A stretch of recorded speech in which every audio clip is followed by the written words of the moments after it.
ഇപ്പൊ പോലും നിനക്ക് വീട് വിട്ട് ഇറങ്ങേണ്ടി വന്ന സാഹചര്യം ഉണ്ടാവാൻ കാരണക്കാരൻ ഞാനല്ലേ? പ്രിയൻ സ്വയം ഒന്നും പറഞ്ഞില്ല എന്ന് മാത്രമല്ല, പാർവതിയോട് എന്നോടൊന്നും പറയരുതെന്നും ആവശ്യപ്പെട്ടു അല്ലേ?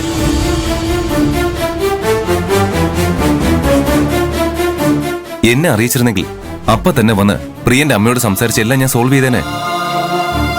ഞാനായിട്ട് തുടങ്ങിയ പ്രശ്നം ഞാനായിട്ട് തന്നെ തീർക്കണം. ഇപ്പൊ അതിനു വേണ്ടി തന്നെയാ നിങ്ങൾ ഞാൻ ഇങ്ങോട്ട് കൊണ്ടുവന്നത്. സർ, അതൊന്നും വേണ്ട സർ. അമ്മയുടെ മനസ്സ് തനിയെ മാറിക്കോളും. നമുക്ക് കമ്പനിയിലേക്ക് പോവാം. അവിടെ ഒരുപാട് ജോലി ബാക്കിയുണ്ട്. കമ്പനിയുടെ കാര്യങ്ങളൊക്കെ നല്ല രീതിയിൽ നടന്നോളും. അവിടെ ഒരു തിരക്കുമില്ല.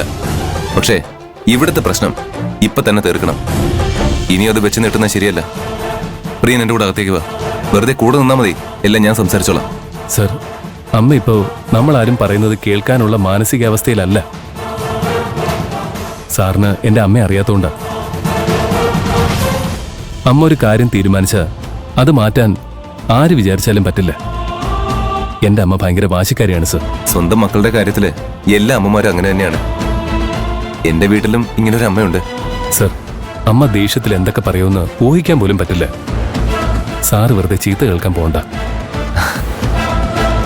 പ്രിയൻ, ആന്റിയുടെ സമ്മതമില്ലതെ പാർവതിയെ വീട്ടിൽ താമസിപ്പിക്കാൻ നിന്നെ നിർബന്ധിച്ചത് ഞാനല്ലേ? അതുകൊണ്ട് ആന്റി എന്നെ കുറിച്ച് ചീത്ത വിളിച്ചാലും കുഴപ്പമില്ല. ഞാൻ അത് കേൾക്കാൻ തയ്യാറായി തന്നെയാണ് വന്നിരിക്കുന്നത്. വേണ്ട സാർ, നമുക്ക് പോവാം. കണ്ടില്ലേ സാർ, രാവിലെ മുതൽ ഞാൻ അമ്മയെ കണ്ട് സംസാരിക്കാൻ പറയുമ്പോഴും പ്രിയൻ ചേട്ടൻ ഇതുപോലെ ഒഴിഞ്ഞു മാറുക. അതാ വേറെ വഴിയില്ലാതെ ഞാൻ സാറിനെ അറിയിച്ചത്. വാശിയുടെ കാര്യത്തില് അമ്മയുടെ മോൻ തന്നെയാ പ്രിയൻ ചേട്ടൻ. നോക്കി പേടിപ്പിക്കൊന്നും വേണ്ട. നിങ്ങൾ രണ്ടുപേരും ഇവിടെ നിന്ന് വെറുതെ വഴക്കൂടണ്ട. പ്രിയൻ, നീ എന്റെ കൂടെ വരുന്നില്ലെങ്കിൽ വേണ്ട, ഞാൻ ഒറ്റയ്ക്ക് പോയി സംസാരിച്ചോളാം. സാർ, പ്രിയൻ ഒന്നും പറയണ്ട. ആന്റിയെ കാര്യങ്ങൾ പറഞ്ഞ് ധരിപ്പിച്ച് നിന്നെ തിരിച്ച് വീട്ടിലേക്ക് വിളിപ്പിക്കുന്ന കാര്യം ഞാൻ ഏറ്റു. പ്രിയൻ കൂടുതൽ പ്രശ്നമൊന്നും ഉണ്ടാക്കാതെ വീട്ടിൽ കയറിയാൽ മാത്രം മതി.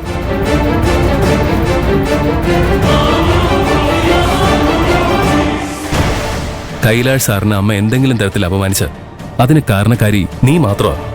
ആണോ? ഞാൻ അമ്മയെ വിളിച്ച് സംസാരിക്കാൻ പറഞ്ഞിട്ട് ഇത്ര നേരായിട്ടും ചെയ്യാത്ത പ്രിയൻ ചേട്ടൻ തെറ്റുകാരനല്ല അല്ലേ? ഞാൻ എത്ര പറഞ്ഞിട്ടും കേൾക്കുന്നില്ലെന്ന് കണ്ടപ്പോഴാ കൈലാഷ് സാറിനെ വിവരം അറിയിച്ചത്. അദ്ദേഹം പറഞ്ഞാലെങ്കിലും പ്രിയൻ ചേട്ടൻ വാശി വിടുന്ന ഞാൻ വിചാരിച്ചേ. അദ്ദേഹത്തിന്റെ മുന്നിലും പ്രിയൻ ചേട്ടൻ എങ്ങനെ പെരുമാറുന്ന ഞാൻ കരുതിയില്ല.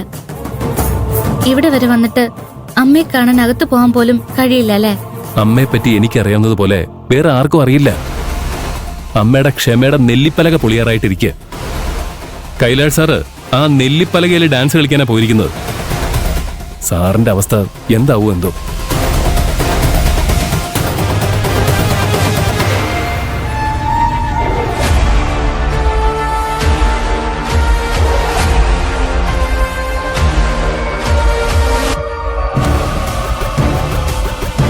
ആന്റി,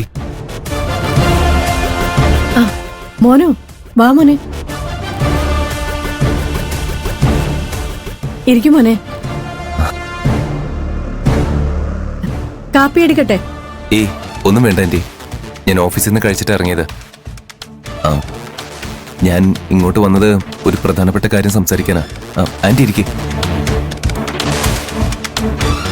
ആന്റി, കഴിഞ്ഞ ദിവസം ഈ വീട്ടിൽ നടന്ന എല്ലാ പ്രശ്നങ്ങളും ഞാൻ അറിഞ്ഞു. ആന്റി ദയവ് ചെയ്ത് പ്രിയനെ കുറ്റപ്പെടുത്തരുത്. അവൻ ഒരു തെറ്റും ചെയ്തിട്ടില്ല. ഈ പ്രശ്നത്തിനെല്ലാം കാരണക്കാരൻ ഞാനാ. പാർവതിയെ ഇങ്ങോട്ട് കൂട്ടിക്കൊണ്ടുവന്ന് ഇവിടെ താമസിപ്പിക്കാൻ പ്രിയനോട് പറഞ്ഞതൊക്കെ ഞാനാ. ഞാൻ അവന്റെ ബോസ് മാത്രമല്ല, ഒരു കൂട്ടുകാരനും കൂടിയാ. പെട്ടെന്ന് ഞാൻ വന്നൊരു സഹായം ചോദിച്ചപ്പോ അവന് പറ്റില്ലെന്ന് പറയാൻ കഴിഞ്ഞില്ല. അന്ന് രാത്രി ആയതുകൊണ്ട് പാർവതിയെ പെട്ടെന്ന് വേറെ എങ്ങോട്ടെങ്കിലും കൊണ്ടുപോകാനും എനിക്ക് പറ്റില്ലായിരുന്നു. പിന്നെ മറ്റൊരു ഹോസ്റ്റൽ തിരഞ്ഞ് കണ്ടുപിടിക്കുമ്പോഴേക്കും ആകെ പ്രശ്നമായി. ആക്ച്വലി ആന്റിക്ക് ദേഷ്യം തോന്നേണ്ടത് എന്നോടാണ്. I am sorry. പാറുവിനെ ഇവിടെ താമസിപ്പിച്ചതിനല്ല എനിക്ക് അവനോട് ദേഷ്യം തോന്നിയത്. ദേ, ഇവളും പ്രിയനും കൂടി ചേർന്ന് അവളെ അവന്റെ ബെഡ്റൂമിൽ ഒളിച്ചു താമസിപ്പിച്ച് എന്നെ പറ്റിച്ചുകൊണ്ടിരിക്കുകയായിരുന്നു. സ്വന്തം മക്കള് ചതിക്കുമ്പോ ഉണ്ടാവുന്ന വേദന എന്താണെന്ന് മോൻ ഇപ്പൊ പറഞ്ഞാൽ മനസ്സിലാവില്ല. ഇവളൊരു പെണ്ണായതുകൊണ്ടാ ഇവളെ ഇവിടെ തന്നെ നിർത്തിയത്. ഇല്ലെങ്കിൽ ഇവളെയും ഞാൻ കഴുത്തിന് പിടിച്ച് പുറത്താക്കിയേന്. ആന്റിയുടെ ദേഷ്യത്തിനൊരു ന്യായമുണ്ട്. ഇതെല്ലാം സംഭവിച്ചത് മോശം സാഹചര്യം ആയതുകൊണ്ടാ.